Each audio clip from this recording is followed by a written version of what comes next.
Hi friends, ఎలా ఉన్నారు? మీరందరూ ఎల్లప్పుడూ సంతోషంగా ఉండాలని మనస్ఫూర్తిగా కోరుకుంటున్నాను. ఇక ఎప్పటిలాగే ఈరోజు కూడా ఒక కొత్త రియల్ హర్రర్ స్టోరీతో మీ ముందుకు వస్తున్నాను. ఈ వీడియో చూడబోయే ముందు నాదొక చిన్న రిక్వెస్ట్. ఈ కథ మీకు నచ్చినట్లయితే ఒకే ఒక లైక్ చేయండి. ఎందుకంటే మీ ఒక లైక్తో ఈ కథ ఎంతోమందికి రీచ్ అవుతుంది. ప్లీజ్ మర్చిపోకుండా లైక్ చేయండి. ఆమె పేరు విద్య. ఒక సాఫ్ట్వేర్ కంపెనీలో కొత్తగా జాబ్లో చేరింది. వాళ్ళ అమ్మా నాన్నను తీసుకొని సిటీలో సెటిల్ అయింది. కొద్ది రోజుల నుండి ఆమెకు ఏదో స్ట్రెస్, తెలియని భయం తనలో పట్టుకునింది. ఇంటికి రాగానే తను కుర్చీలో కూర్చొని ఏదో ఆలోచిస్తూ ఉండేది. తన బెడ్రూమ్లోకి వెళ్ళేటప్పుడు ఎవరో తన వెనుక ఉన్నట్లు, ఎవరో తనను పిలిచినట్లు, ఎవరో తన వీపు మీద చెయ్యి వేసినట్లు అనిపిస్తూ ఉండేది. మళ్ళీ తిరిగి వెనుక చూసేసరికి ఎవరూ ఉండరు. తన అమ్మతో ఇలా అంటుంది, అమ్మా, నాకు ఏదోలా ఉందే, ఎవరో నా వెనుక ఉన్నట్లు అనిపిస్తోంది. ఏయ్ పిచ్చిదానా, నీకు అలా అనిపిస్తుంది, స్ట్రెస్ వల్ల ఉంటుంది. తొందరగా తిని పడుకో, ఏం కాదులేమ్మా, దేవుణ్ణి తలుచుకుంటూ పడుకో, వెళ్ళు, భోంచేసి నీ బెడ్రూమ్లోకి వెళ్ళు అని అంటుంది. సరే అమ్మా అనుకొని రాత్రి భోంచేసి తన బెడ్రూమ్లోకి వెళ్తుంది. ఏదో ఆలోచిస్తుంది, ఏదో తెలియని భయం, ఎందుకు నాకు ఇలా జరుగుతోంది, ఏదో ఈ ఇంటిలో ఏదో ఉన్నట్టుంది,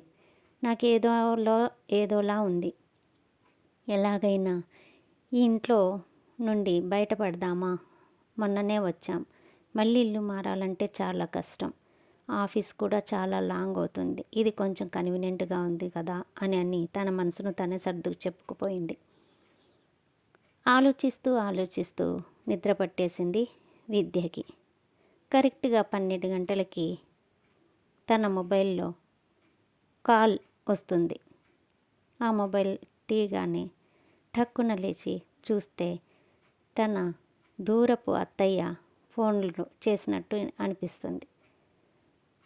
ఫోన్ ఆన్ చేసి అత్తయ్య అని పిలుస్తుంది. అమ్మా అంటే, ఏమి ఈ టైంలో నువ్వు ఫోన్ చేశావు?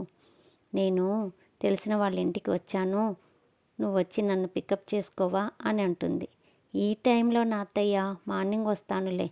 లేదమ్మా, 12 గంటలు అయింది, తర్వాత ఇక్కడ ఏమి ఆటోలు బస్సులు ఏం దొరకవు, నువ్వు తొందరగా వచ్చి నన్ను పికప్ చేసుకొని వెళ్ళు, నేను మీ ఇంటికి వస్తాను అన్నది అత్తయ్య. తనకేమీ అర్థం కాలేదు. వాళ్ళమ్మ దగ్గరికి వెళ్ళి ఇలా అంటుంది, మీ అత్తయ్యకి ఏం పని లేదు, ఇంత అర్ధరాత్రి నువ్వు ఎలా వెళ్తావే, ఏం అవసరం లేదు, ఆమె పొద్దున్నే వస్తుందిలే, ఏదో ఒకటి పట్టుకొని నువ్వు పడుకో, స్విచ్ ఆఫ్ చేసే ఫోను అని అరుస్తుంది వాళ్ళమ్మ.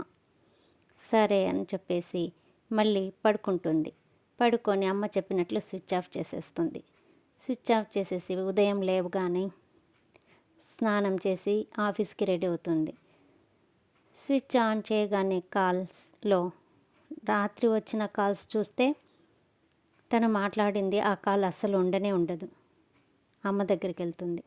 అమ్మ, నేను రాత్రి నీతో చెప్పాను కదా అత్తయ్య ఫోన్ చేసిందని, కానీ ఇప్పుడు ఫోన్ తెరిచి చూసేసరికి అత్తయ్య కాల్ లేదు, ఏం లేదు. నువ్వు ఎప్పుడు వచ్చావే నా దగ్గరికి, నేనేమన్నాను, అసలు అత్తయ్య ఫోన్ చేసిందే నాకు నువ్వు చెప్పలేదు అనింది. తనకి ఏమి అర్థం కాలేదు విద్యకి.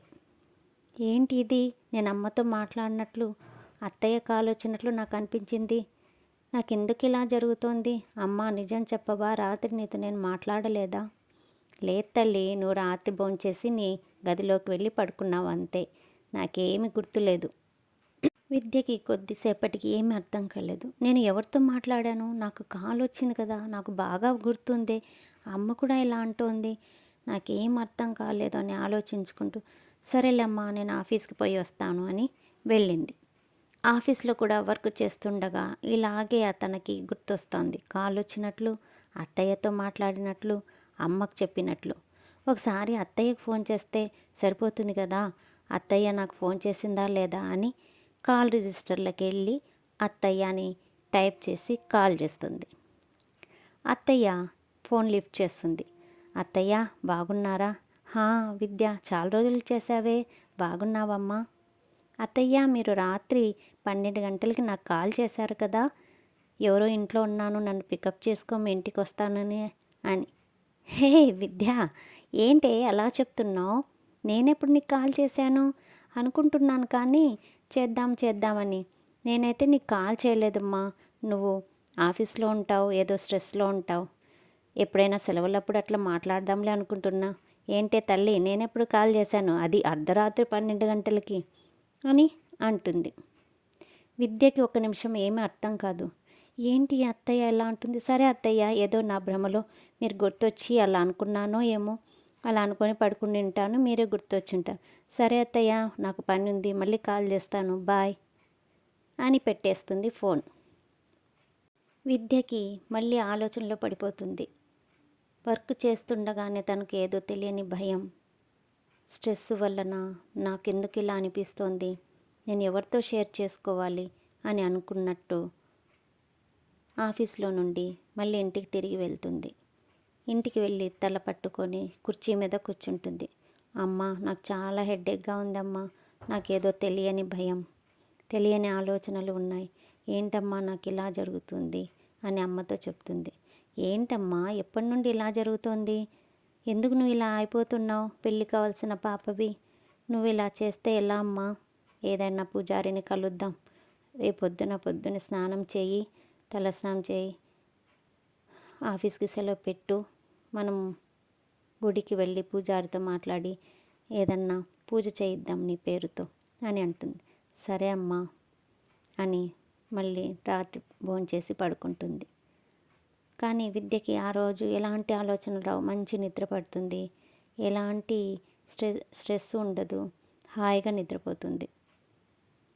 మరుసటి పొద్దున్నే తలస్నానం చేసి, అమ్మ నాకు ఈరోజు చాలా హ్యాపీగా ఉందే, రాత్రి చాలా బాగా నిద్రపోయాను, ఏం అవసరం లేదులే, పూజారి దగ్గరికి వద్దు, ఏమొద్దు, అదంతా నా భ్రమ అనుకుంటాను, ఓకేనమ్మా నేను ఆఫీస్ పోయిస్తాను, సెలవు ఎందుకు వేస్ట్ చేసుకోవాలి అని అంటుంది.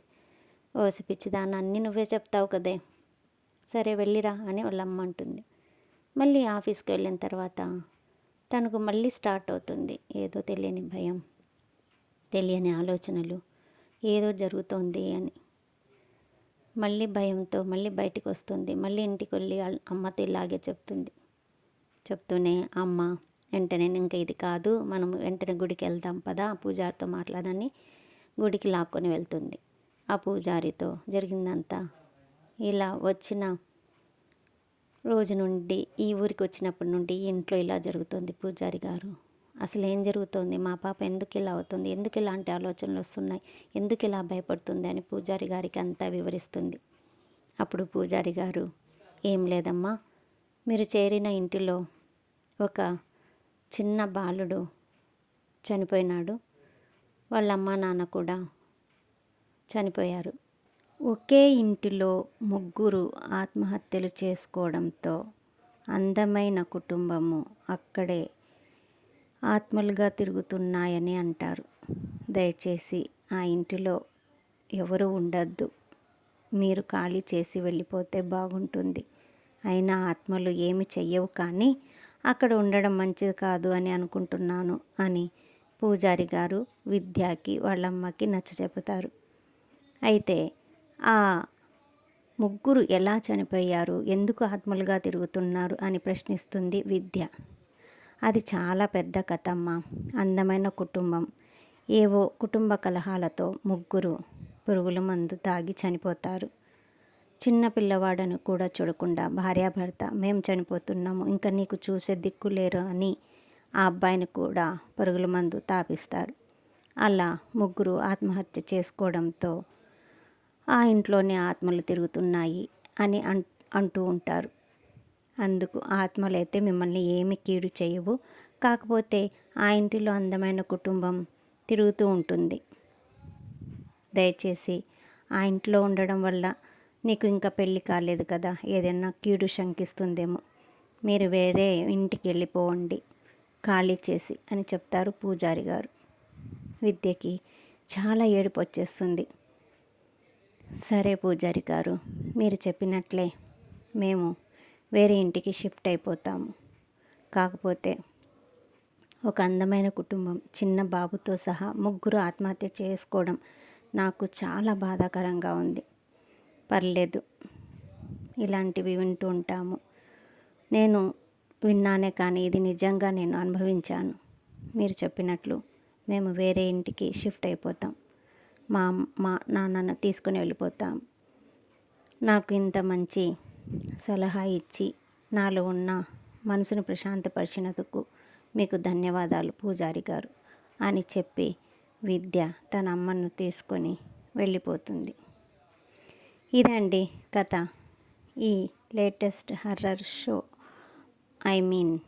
కథ మీకు నచ్చినట్లయితే ప్లీజ్ లైక్ చేయండి, షేర్ చేయండి, సబ్స్క్రైబ్ చేయండి.